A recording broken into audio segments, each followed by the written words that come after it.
Hello parents and to be parents, स्वागत है आपका पेरेंटिंग टुडे इंडिया में। मैं हूं अमृता। पेरेंट्स बच्चों की हर छोटी मोटी गतिविधियों पे नजर रखते हैं, हर एक एक्टिविटीज पर नजर रखते हैं। हर एक पेरेंट्स को बच्चों के खाने, सोने, बोलने और उनके स्वास्थ्य की बहुत चिंता होती है। लेकिन इसके अलावा भी कुछ ऐसी छोटी मोटी बातें होती हैं जिन पे पेरेंट्स का ध्यान अक्सर नहीं जाता है, जो आगे चलकर बच्चों के लिए बहुत परेशानी खड़ा कर देता है। इन्हीं में से एक है बच्चों का बैठना। अक्सर बच्चे जिस पोजीशन में बहुत कंफर्टेबली बैठते हैं और अक्सर उसी पोजीशन को प्रेफर करते हैं, लेकिन वो सेहत के लिए बहुत खतरनाक होता है और वो पोजीशन है डब्ल्यू सिटिंग पोजीशन। अक्सर आप लोगों में से बहुत ऐसे पेरेंट्स होंगे जिनको डब्ल्यू सिटिंग पोजीशन के बारे में शायद कोई नॉलेज नहीं होगा और आपके बच्चे ऐसे पोजीशन को जरूर प्रेफर करते होंगे, क्योंकि 99% ऐसे बच्चे हैं जो इसी पोजीशन में बैठना पसंद करते हैं। तो चलिए मैं सबसे पहले बात कर लेती हूँ कि आखिर डब्ल्यू सिटिंग पोजीशन क्या है और बच्चे इसी पोजीशन में बैठना पसंद क्यों करते हैं।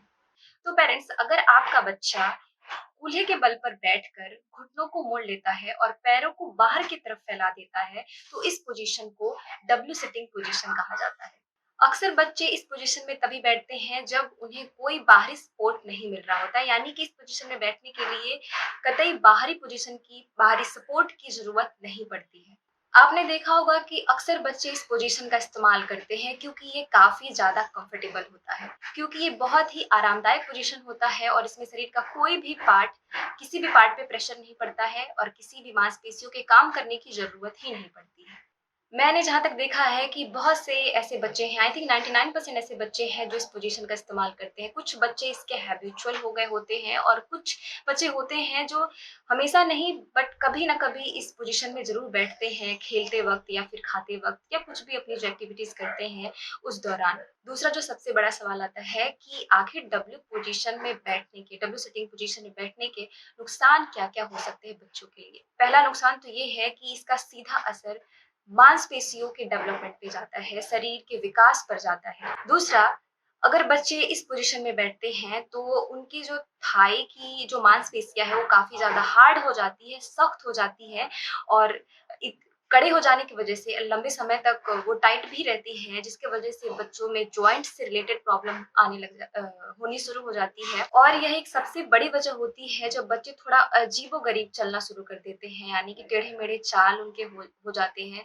उनके पैर थोड़े टेढ़े-मेढ़े दिखाई देते हैं। अब सवाल ये आता है कि पेरेंट्स आखिर बच्चों के इस तरीके की सिटिंग पोजीशन की आदत को कैसे छुड़ाएं। तो बैक तो कमजोर होती है बच्चों की इस पोजीशन में बैठने से, लेकिन साथ साथ कूल्हों पर भी काफी ज्यादा प्रेशर पड़ता है, जिसकी वजह से बच्चों को कमर से संबंधित बहुत सारी परेशानियां झेलनी पड़ती है। पॉइंट नंबर 3, शुरुआती वर्ष में बच्चों के लिए जो फिजिकल एक्टिविटीज होती है वो बहुत ज्यादा जरूरी होती है और डब्ल्यू सिटिंग पोजीशन एक ऐसी पोजीशन है जिसमें मांसपेशियों का कोई कार्य नहीं होता है, क्योंकि इस पोजीशन में बैठे रहने से जो शरीर का ऊपरी हिस्सा होता है वो एक खास स्थिति में रहता है, एक खास पोजीशन में रहता है और बेशक उसकी कोई एक्टिविटीज भी नहीं होती है, कोई मांसपेशियां जो है होती है वो वर्क नहीं करती है, जिससे बच्चों का जो डेवलपमेंट है वो रुक सा जाता है। और पीठ पर यानी कि बैक पर भी कोई भी तनाव नहीं पड़ता, कोई भी मसल्स काम नहीं करते, इसकी वजह से जो पीठ होती है बच्चों की वो कमजोर हो जाती है। तो पॉइंट नंबर 1, आप क्या कर सकते हैं, सबसे पहले तो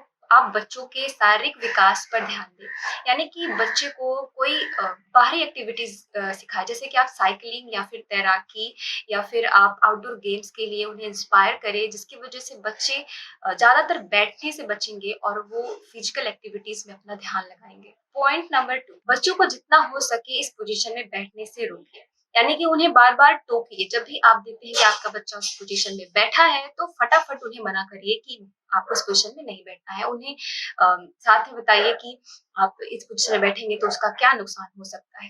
पॉइंट नंबर 3, कि सिर्फ आपको ये नहीं बताना है कि बच्चा इस पोजीशन में क्यों ना बैठे, बल्कि साथ ही साथ रोकने टोकने के साथ साथ बहुत इंपॉर्टेंट है कि अपने बच्चे को ये भी बताएं कि उसे आखिर किस पोजीशन में बैठना चाहिए।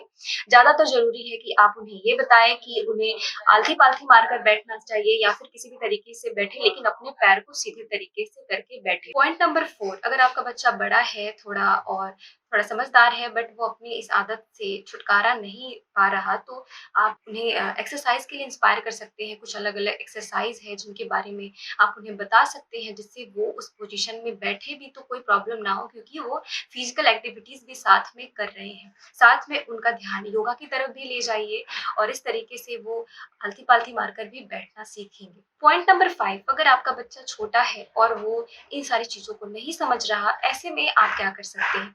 तो ऐसे में बहुत ज़रूरी है कि पेरेंट्स खुद की रिस्पॉन्सिबिलिटी समझें, क्योंकि बच्चों का मालिश बहुत इम्पोर्टेंट है। अगर आप अपने बच्चे की रेगुलर मालिश करते हैं, तो इस पोज़ीशन में बैठने से भी आपके बच्चे को किसी भी तरह की कोई नुकसान नहीं होगी, बल्कि मैं तो यही कहूँगी कि इस पोज़ीशन में जितना हो सके आप मना करिए बच्चों को बैठने से, क्योंकि यह शरीर के लिए बहुत ही खराब होता है।